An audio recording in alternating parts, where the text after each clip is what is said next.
Monica Laurence is a serial entrepreneur, venture investor, hospitality maven, global citizen, island renegade, and most of all, a quantum surfer. Quantum surfing, you ask? Well, that's what we talk about. It's a framework that she's created of actionable philosophies drawing from quantum mechanics, neuroscience, spirituality, as well as just a general quest for personal freedom and authentic self expression. Basically, it is a shift in perspective on what is possible. So, what's this mean for you? Well, we talk about the discipline and behaviors behind becoming lucky. So, think about that. What if you could create even more luck in your life? Would you do it? How would you go about it? She shares some very simple ways to get started there. She talks about the power of using small experiments to accelerate creativity and serendipity. She talks about why thinking in the very simple terms of cause and effect is an outdated approach to creating what we want in the world. And she talks about going beyond goals and really setting intentions. This is a little bit different, and I think you're going to love it. This is a very fun conversation for me. Monica's fantastic, and yeah, just dig in. So, a couple of things I wanted to mention actually before you start. So, I don't know if you've heard the last couple of episodes or not. We had Mastering the Middle Years with Madeline Hardacre. She is a doctor, an ultra runner, midlife coach, and she talks about, well, her approach to really mastering the middle years. I had no other way to put it. And so we've gotten some great comments, some great positive feedback from the listeners. Thank you so much for that. And so if you haven't heard it yet, I'd highly recommend giving it a listen. Also, the episode or two before that was called Focusing on What You Can Control with John McDonald. And in a couple of weeks, just a couple of weeks, it has become the second most downloaded episode of Midlife Mastery. So that is one that has resonated with a lot of people. And as you listen to those episodes and as you listen to this episode, please, if I could ask a favor, it would be share it with a friend. If you were learning something, if you were finding ideas that you want to apply to your own life, help others benefit from those as well. And now, a lot of people I know, and this sounds strange to me because I'm a podcaster. I do these, and it probably sounds strange to you because you already listen to podcasts, but not everyone knows how to listen to podcasts. Not everyone has their favorite podcasting app. I don't know if you've ever experienced this. I have, where you try to share the podcast with someone, you want them to listen. You're like, man, these ideas are so great. And then you find yourself explaining, well, what a good podcasting app is, how they can download it. They're going to have to create a small account. And suddenly it sounds like this overwhelming thing to them. And a lot of people don't want to do that until they find out how great podcasts are. So if you want to share this with friends who maybe aren't that savvy yet about podcasts, there's a couple of different ways. One, they can just go to the website. They can go to midlifemasterypodcast.com and listen to the episodes straight from there. Or I've also started putting some of the episodes up on YouTube. So if you just go to YouTube and then search Midlife Mastery Podcast, you'll see several of the episodes right there. So for those who don't want to figure out podcasting apps, we've got some ways that they can listen to it that they're already familiar with, already comfortable with, and we'll find it very easy. All right. So with that in mind, I think I've said enough. Let's start talking about luck, intention, and quantum surfing. Can't wait to introduce you to Monica. I've been excited to have you on the show here. We had met at an event through kind of a mutual friend, an online event, and you've got a lot going on. You've done a lot. You've kind of bring several different really fascinating worlds together. So if someone looks at your background, they know that you've spent time with a career in Hollywood, you've spent time with a career in Silicon Valley. You currently live in Fiji, and you do something called quantum surfing, and you help people do that as well. And we're going to find out what all that is. I always have people introduce themselves because what did I miss? I mean, anyone can read that on your website, but what doesn't that include? Well, Brock, thank you so much for inviting me to be with you here on Midlife Mastery. I really love this initiative that you've undertaken. It's so exciting and vitalizing, right, for all of us who are crafting that next stage of life. So thank you for leading the way, so to speak. Yeah, I teach quantum surfing. And quantum surfing is something that I have created and crafted and honed over the last 10 years. It really began with a spiritual awakening and a spiritual journey.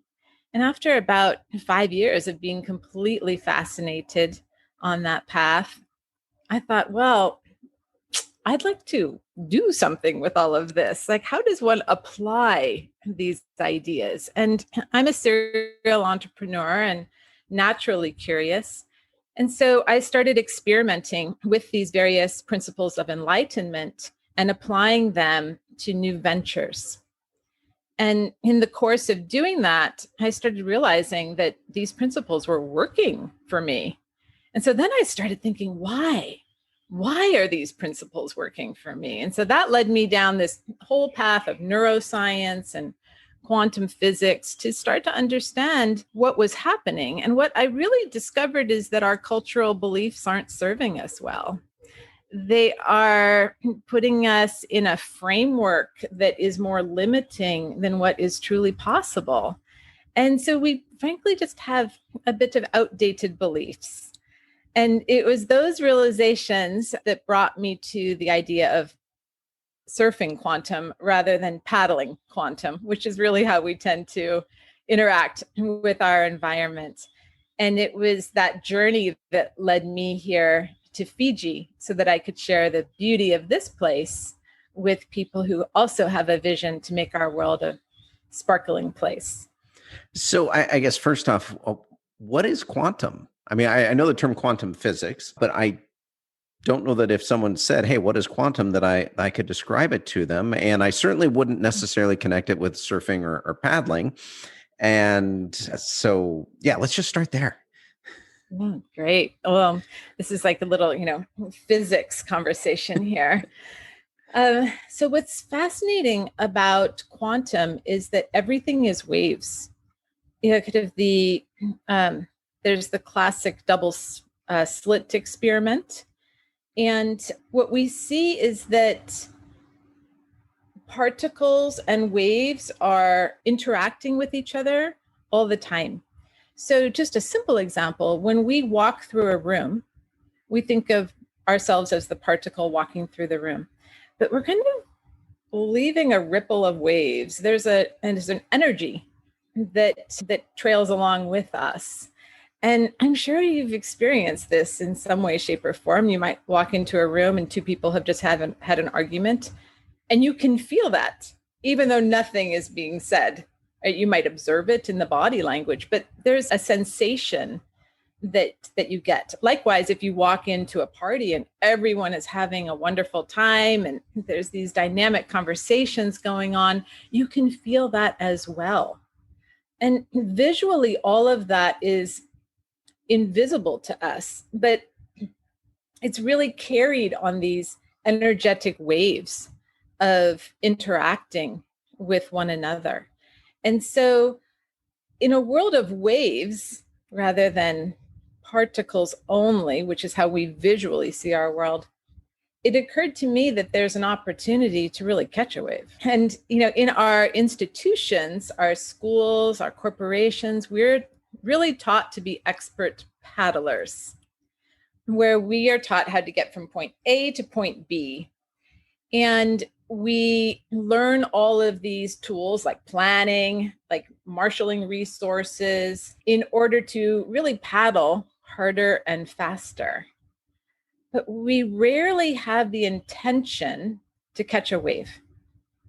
And the difference is that a wave has its own energy, and then you become somewhat as a surfer on that wave, you can feel yourself being lifted by the energy of that wave. And then you can navigate that wave on your board. Okay, so this is kind of the framing that I give as a foundation for really starting to switch up the beliefs that we have, because it's our cultural beliefs that keep us in this world of paddling from point A to B and doing it so efficiently and effectively. I have a couple questions in there, Monica. If paddling gets us from A to B, I'm curious, where does surfing get us from A to what? And if paddling works well, we've spent, lifetimes and generation after generation perfecting, or at least getting better at getting from A to B. How is surfing an advantage over what we already know works? It seems to work pretty well. So Yes. where does surfing get us to, and why is that better, I guess, is my question. Well, it's a wonderful question, because I would say there's the right tool for the job. So it's wonderful to be able to pull out, the tools of paddling when you need to paddle. Like every surfer does need to know how to paddle, right? So I'm certainly not advocating that we simply forget one way of being. It's more about becoming facile with lots of different tools. Now, the fastest way I've discovered to get up on the board, so to speak, for quantum surfing is to switch up your beliefs by starting experiments so that you can challenge yourself to determine what is true for you rather than what you assume to be true. And so I usually start that with discipline of being lucky. So we'll just take that as a case in point. So people think of luck as coincidences or randomness that just happens to you, and I just got lucky today, or that was a weird thing that just happened. But what's fascinating is that the research shows that it's your behaviors that drive your luck. And behaviors, of course, come from thoughts, and thoughts come from beliefs. Now, there's a wonderful neuroscientist out of the UK who gave a TED Talk on the power of our beliefs. His name is Anil Seth. And what he said is that we're all hallucinating our reality. And that's fascinating. And he said the way that this happens is that you can think of your beliefs as like your bedrock, as your operating system. So the brain receives lots of different inputs, which is sounds, visual cues, but they're all like pieces of data that just bombard the brain. And then based on beliefs, the brain deciphers what all that data means. So in that small realization, you start to see how powerful your beliefs are. So, to distill that, I would simply comment that what you believe to be true is true. Because when you adopt a certain set of beliefs, you eliminate anything that's outside of that belief. So the way that I get people up on the board of quantum surfing is I say, okay, let's just have some fun and invite in lucky coincidences. And by doing that, we start to see that being lucky can be more predictable than random. And it's a way of inviting in energies to surf with us, to have both the intention and simultaneously the allowing of wonderful things to happen in our world. So it's this sense of openness to what's possible while also being directed and guiding that board. And the way that I start is simply, I say, forget about guiding the board. Let's just start like on really, really simple, inconsequential things. And we'll get up on that board and see what happens with our luck, see what happens with us being able to just balance and have a bit of fun. And what's been wonderful in the cohort classes that I've hosted so far is that people literally show up just laughing. And they're like, Monica, I have way too much luck. Like I can't even I can't even manage it. I have so much luck coming in. And so that's probably one of the easiest examples of what it feels like to be surfing. It's effortless. It's delightful. It's fun. It is truly catching a wave. And it just is a completely different perspective and feeling overall. Hopefully I'm illuminating that for you. Well, I consider myself a lucky person, a very, very fortunate. I can think of things in my life that I can't explain, but, pieces came into place and it was all good. But the idea of being lucky more on cue, or I mean, those weren't your words, but more often doing things that help initiate the luck versus just kind of waiting for it to come through. I love the idea of too much luck. In my mind, I go to, well, that's not really a thing. But I get it. If you feel like you've got so many opportunities or so many new things coming at you, where do you even begin? So, yeah, how do we get more of that in our life? What are some things we can do to more intentionally connect with that luck? A wonderful place to start is to invite in lucky coincidences and by simply being curious and open. So 10 years ago, when I was newly single, as an example, I thought to myself, I'm pretty sure I have unconscious ways of showing up in partnership because I had met my husband when I was 22, right out of college. And so I really went from living with my family to being married. And rather than try to determine what needed to shift from being in partnership to showing up in a different way, I thought, I'm just going to say yes. I'm just going to trust that whenever someone invites me to do something, I'm going to say yes. And I may not even want to do what they're suggesting, but I'm going to trust that that is the right path for me. And Brock, doing that for a year led to the most amazing experiences and connections and serendipities. And that's a particular way. Saying yes is just a way of getting yourself out of your norm, getting yourself out of your habits, getting yourself out of your own environment. Because again, going back to the brain, what the brain does is it simplifies everything that it's accustomed to. So it doesn't have to process that information. So when you're in the same environment, you're not getting all the signals that are really possible for you because they're being screened out. And when you mix it up a bit and you get out of your comfort zone, in my case, I just said yes, then there's something that happens in that more information, more insights start to flow in.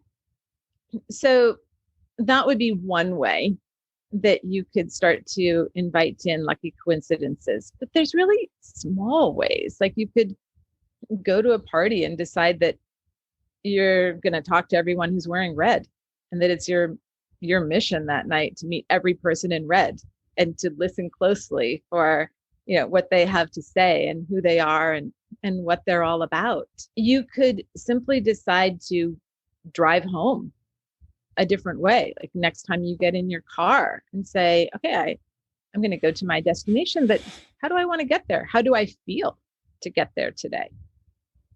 And so when we start to take different routes, if you will, through our life, routes that are kind of unusual for us, even in the smallest of ways, this is where serendipity and luck and openness starts to pay off for us. Well, say more to that, Monica, because the like the examples you gave, I see how that would shake things up. Like talking to everyone that said red, that would be a totally different evening than my normal evening, right? I'd like how be talking to some people that I already knew. I'd be talking to people I didn't know, and it's this kind of weird thing. Not like I'm just going to be more social, but like I've got some rules I need to follow, and I'll go do that. And that shakes things up. But it would never occur to me to say, you know what, to improve my luck, I'm going to talk to people only wearing red or blue or belts or whatever. What are some other simple things that people could do, or how would they know? Like, how would someone listening to this go, okay, I'm going to do some simple stuff like that? How would they know it's going to lead to more luck? I guess, what are we trying to accomplish? And so I'm thinking through this just as I'm talking. So I might be answering my own question of, so you were just trying to get us out of our habit, out of our pattern to see something new, experience something new. Is there more to it than that?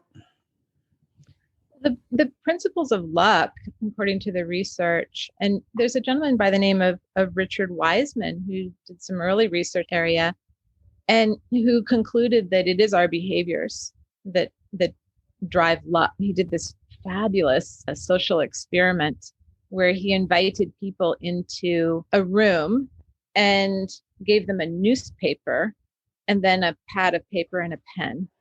And before the experiment started, he asked, do you consider yourself to be lucky? And people would say yes or no. And so he said, okay, great. Well, the task today is to count the number of photographs in this newspaper. And when you're done, just, let me know that you're finished. And the way that you'll be scored on this is for accuracy as well as for the time it takes you. So you want to do it quickly. Okay. Here's what happened. Unlucky people, which I would have put myself into this category 20 years ago. Not that I was unlucky. Look, life was going my way, but I wasn't surfing. I was definitely an expert paddler. Okay. So an unlucky person would open up that newspaper and be very disciplined about the task. Great. Here's page 1. I count all the photographs, note it down on the pad of paper, flip the page, photographs, how many, and so forth. Okay, get to the end of the paper, and then let the proctor know that you're finished, and here's your count, and here's your time. Okay. Here's what lucky people do. And this is why I started deciding to train myself to be lucky, to consciously be lucky. Right? What lucky people do is they actually stay in the experience of reading the newspaper. So yes, they know they're being marked for time, but they're also curious about what's being said in that newspaper. Okay? So in the case of this experiment, they would read page 1, mark down the number of photographs, turn to page 2. And this huge headline, which was not a photograph, right? This huge headline was on that page, and it said, you can stop reading right now. There are 43 photographs in this newspaper. And so the person who's in the experiment would call the proctor and say, wait, is this true? Am I done? And they're like, yes, perfect. The experiment's over. Fantastic. Thank you so much for volunteering. Now, what struck me about these results is that the lucky people quantitatively got better results. Quantitatively. Their time was short and their count of the photographs was perfect.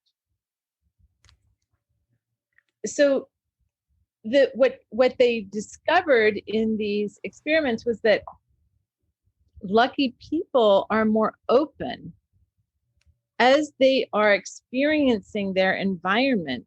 They're simply open to what's there, whereas unlucky people are overly focused on the task at hand and are constraining themselves to really be precise in the case of counting all of these photographs. So you can see that this idea of openness and curiosity, there's a lot more there than initially meets the eye.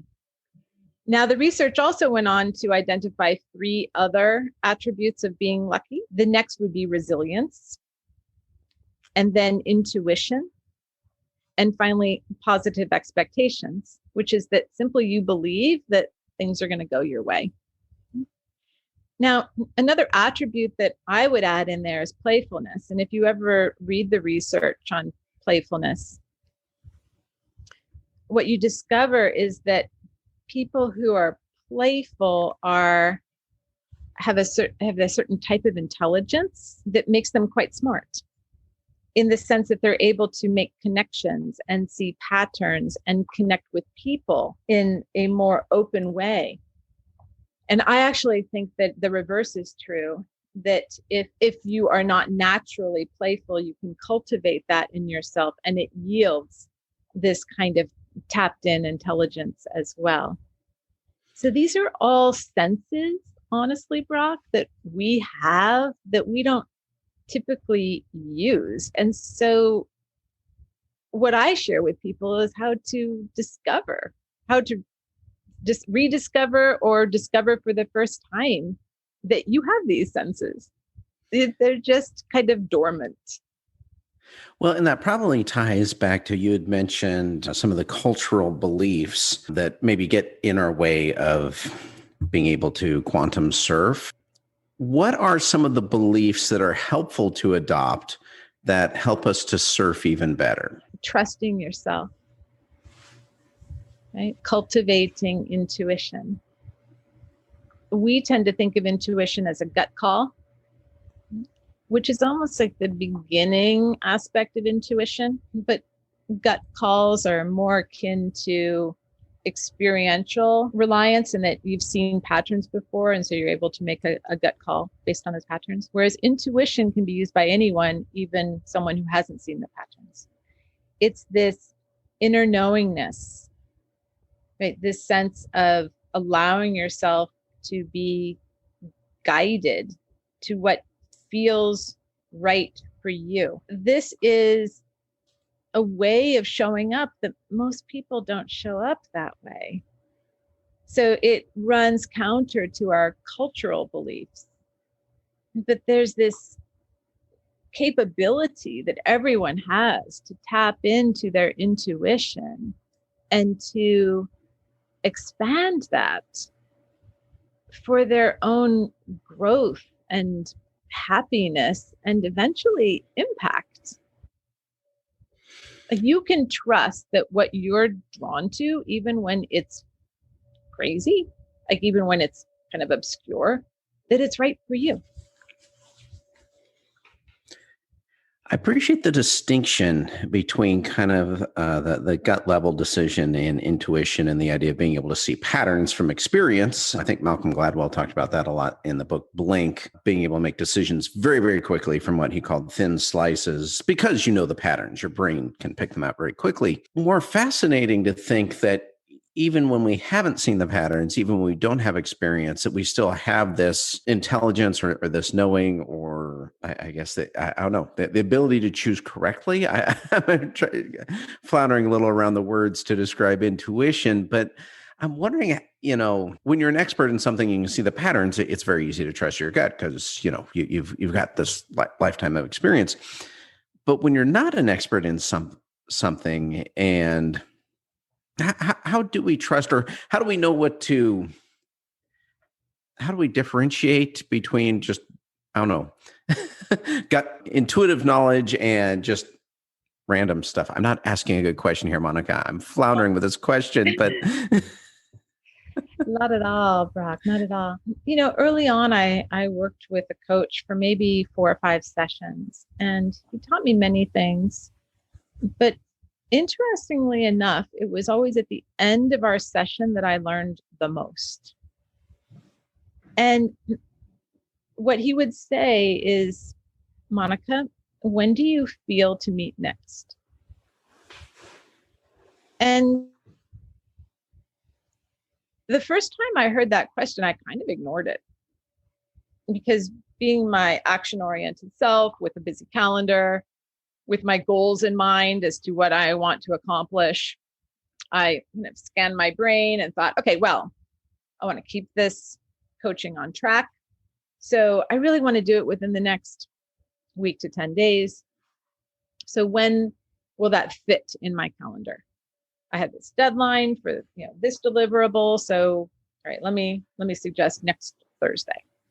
So that's what I went back to him. I said, great, I'd love to meet next Thursday. And he said, is that when you feel to meet? I said, I'm sorry, I don't know what that means. I don't know what it means to feel to meet sometime. I understand what it means. Like, when do I want to? Which is what I've just told you. I don't understand what it means. When do I feel to do it? And he says, well, just see what comes to you, Monica. I said, okay. So Brock, I sat there and I tried to feel something to this question of when do you feel to meet? And I sat there and I said, and then it came in and I said, I don't feel to meet next Thursday. I feel to meet the following Tuesday. I said, now I want to be very clear. I don't want to meet the following Tuesday. It doesn't really work for me. It doesn't keep me on track. It doesn't fit with my schedule, right? But if you're asking me when I feel to meet, that's what I would tell you. And he said, wonderful, Monica. Then we'll meet on that following Tuesday. The Thursday came and went, and it was way too busy. I was being, overly ambitious as to when my time would free up. And when we got to the Tuesday that I had selected, it was right on time. I had new questions for him. I had new experiences to share. And so what he was training me to do with that question is to be guided by my intuition. But I feel that this is a special kind of intuition, which I now call sense decisioning. It's a completely different way of making a choice. It's almost a crazy, bizarre way, right? When someone says, when do you feel to meet? And Brock, I've applied this in so many ways in my life now to astounding results, inexplicable results. So there was one morning I was sitting there in the Bay Area at my home, and I had to go to the North Bay, which is across the Golden Gate Bridge. And that is anywhere from an hour and a half to 2.5 hours, depending on time of day and traffic. And how do we usually do that? We turn on Waze or some other app that tells us when we should leave based on traffic conditions. I was really stressing about leaving for that meeting on time, and I had quite a bit on my plate to accomplish that morning. And finally, I said to myself after stressing about it, Monica, enough. You're finished stressing about this. You will just use sense decisioning. So when it's time to go, set the intention that you'll know, that you'll get that feeling that it's time to go. And so right around like 10:22, I got that feeling, time to go. It's like, oh, okay, here we go, time to go. I got in the car. I did that whole drive. There was traffic.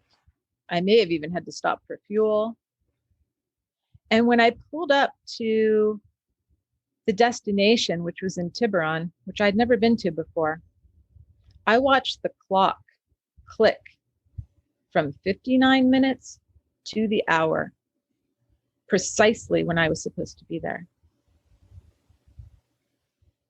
What's uncanny is that when I share this with people who are quantum surfing with me, right, who are learning these techniques, the last time I had a cohort class, I had a guy come back in the next week, and he's like, unbelievable. I put that to work, and I went from New Jersey to Brooklyn and arrived right on time. Whereas the last time I had to do that, I was an hour and a half late.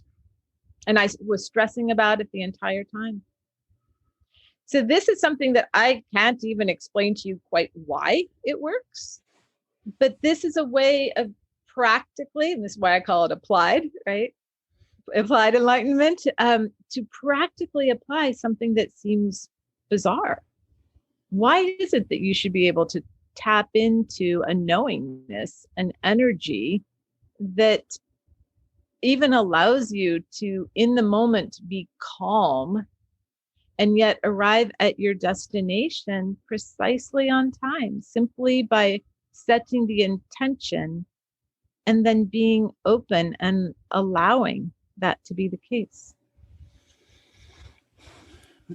So I've never encountered that before. That description of sense decisioning, I think is what you called it. And that's pretty fascinating. I've never thought about it on the minute level, the small scale. I'm a little fascinated by it on the bigger scale. And you'd mentioned goals, and I kind of have this little love-hate relationship going on with goals. Like I get that we need a direction. I'm a fairly driven person, and yet most of the really good things that have happened in my life had nothing to do with any intention that was set or any goal. And the goals that I've set have often turned out to be just completely arbitrary. And so if I didn't achieve them, so what? And if I did, well, so what? It wasn't necessarily where I needed to be. It's just where I thought I wanted to be. And I know a few people who have shifted completely away from goals. And now these aren't people sitting on the couch waiting for life to happen to them. These are very, very accomplished people. These are people who stand out in their field. And yet, kind of similar to what you describe, I mean, it's almost like they're using that sense decisioning on a much, much bigger level. They're open to what comes to them, and stuff seems to come to them. I guess where I'm going with this is I'm wondering, when we think about life directions, making the bigger choices, how can we put this to work for us where we may not know what the right direction is? We may not know what the good outcome is. Because there are many rights. There are many directions and paths that you can take that do get you to your end destination. Right? And the key is really allowing yourself to dream about what's possible for you. What do you love? What are you drawn to? What excites you? And to start from that place of a blank canvas and just be present with that. As children, and which is why I also go to the magic of play, because we knew how to do this so easily when we were children. Right? As children, we played all the time. As children, we would daydream. As children, we would imagine what we wanted to be in life. And somewhere along the line, we stopped doing that. We did start becoming more goal-oriented, more purposeful, which is a powerful way of being. But there's almost a beauty that I would say is aligned with each person.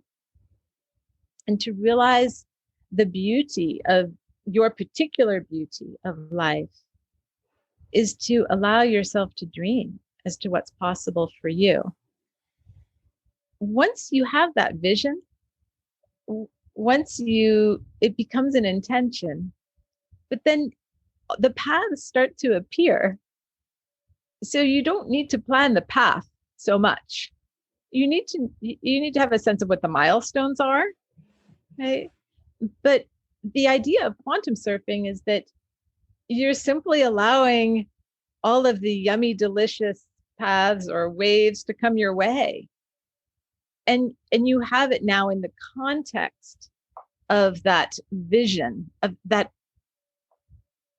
They're not goals. They're something that you're inexplicably drawn to, something that you're passionate about, something that you can't wait to make happen, because simply for the joy of it being fun and exhilarating and exciting. And you might do it alone, you might do it with other people. This is a way of living that is really juicy. And I think just starting with the dreaming starts to free us from having to direct the navigation, right? That we have a longer term vision for ourselves. And then we know that lots of different paths are going to get to that destination. That's not really what they teach us. No, it's not. This is why I really call it, it's quantum surfing. Because you're absolutely right, Brock. What I'm sharing with you are not our cultural beliefs. It's not what we're taught. But there is this way of showing up more joyfully and more in resonance with the excitement and the beauty of the quantum waves. Like, surfing is fun. Of course, you could paddle on that board and really enjoy yourself. I do it frequently out in the bay here. But to catch a wave, like, that's incredible. It's exhilarating. It feels fantastic. And it's super fun when you're doing it with other people. So where do we get in our own way? I suspect we've all experienced this on some level. We probably didn't have these words for it, but sometimes life just comes together for us. But where do we tend to trip ourselves up from what you've observed as you've been working with people? What prevents us from easily being able to surf? There's a number of different obstacles that we have in our typical cultural beliefs that keep us from surfing. One is overthinking. In our culture, we have placed a very, very high reliance on being analytical, logical, rational. We've mastered that, and it's fantastic. But it's not all that there is. So this insistence on being rational and thinking, I liken it a bit to overworking the brain. So here we are, we live in these beautiful bodies, and we have all these different senses, and we really make the brain work very, very, very, very hard. We don't really call in even other organs to help. So the idea of creating a vision, for example, that you feel called to is more calling from the heart. Okay? And it results from love. It results from that playfulness. These are not rational ways of showing up. Okay? So I would say the overthinking is one aspect of our cultural beliefs that does hold us back. So, and this is just for purely selfish reasons, as I am a pro-level overthinker. What are some well trained? Yes. What are some things that we can do to get out of our own way there, to not get stuck in that loop of overthinking, but to be able to be more open to other things more quickly that maybe don't fit into the rational landscape? Or, yeah, I'll leave the question there. Yeah. This is why I find these small experiments to be so telling, because like you, I like to jump to, all right, so how do I apply this? How do I apply openness? How do I make that work in my life? How can I take this framework that I've known, which is, directed, rational, driving, and accomplishment, and just step away from that and step into this new model that is kind of intriguing. Okay. But I haven't found a way to just flip a switch that way. And you have to come to trust what you're discovering, which means setting up these small experiments allows you to see that something else can be possible. And as you start to experience those serendipities and realize that it's your behaviors that are precipitating those serendipities, then you can start to weave a framework that expands from the strictly rational, analytical, logical framework that we have. It's that practice that over time allows you to craft your unique framework where you are truly surfing.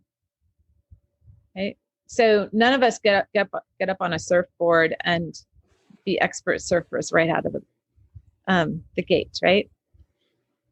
We fall, we splash around, we get banged up. But the thing is, we keep going.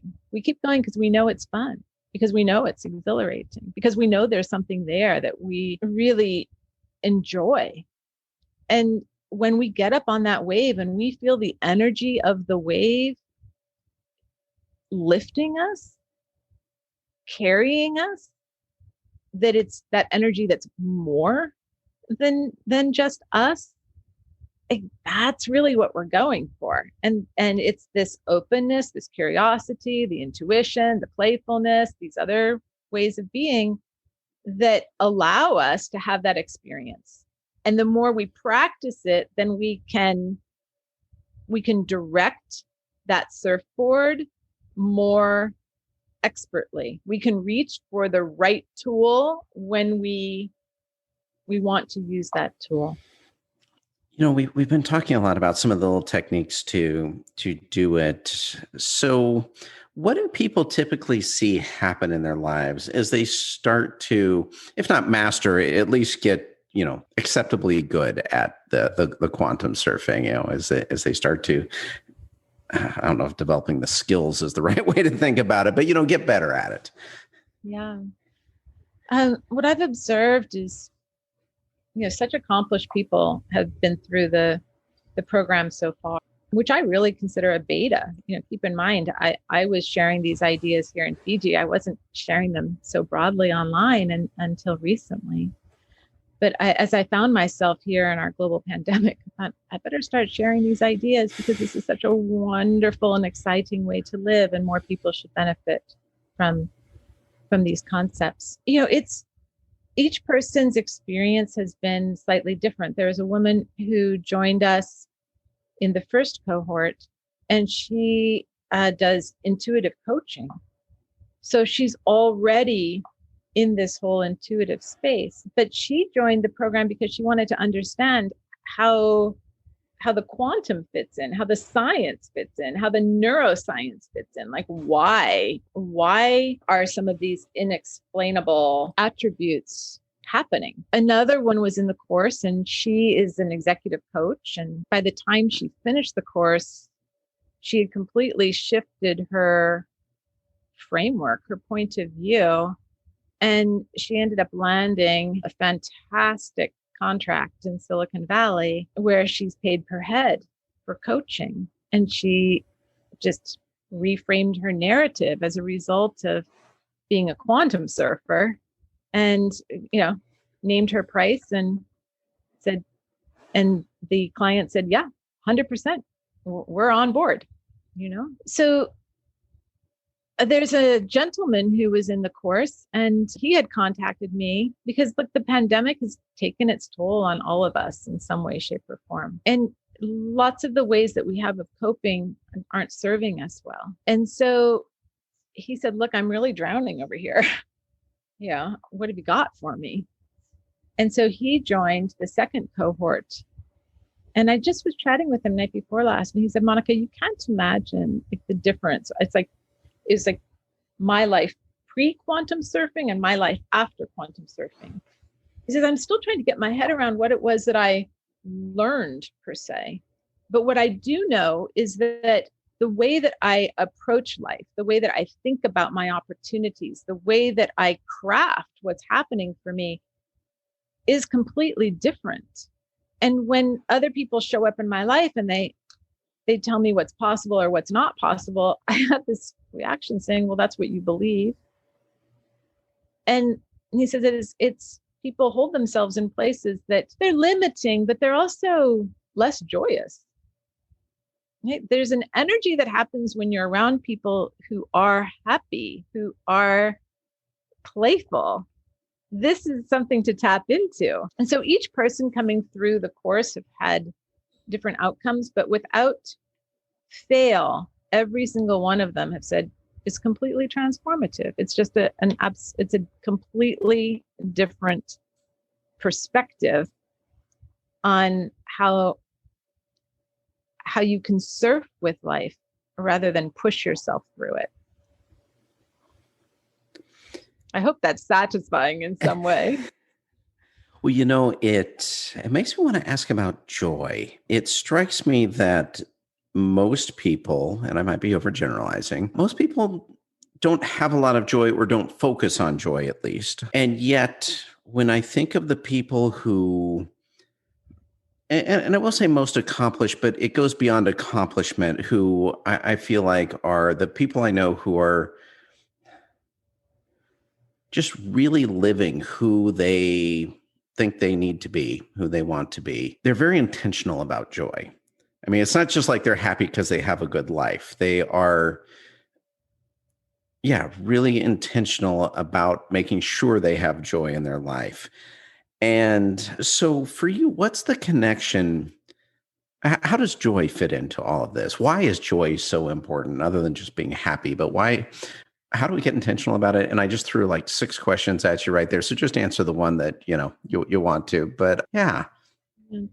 For anyone who's been exposed to A Course in Miracles, there's a simple takeaway in there, which is that a miracle is a shift in perspective. That's how powerful what you believe really is. That's how powerful your perspective and your outlook really is. So back in December, I was in my second Category 5 cyclone here in Fiji. I wasn't planning to make a practice of this, and it's not like I would prefer to, continue to have that experience. But it really, I find that it tests me every time. It tests my ability to be present, to feel safe, to be prepared. So it's really this extreme combination of taking action and also grounding in order to have your wits and a sense of peace about you. For me, I came out of my bunker the next morning after our cyclone went through in December. And, you get about assessing the damage.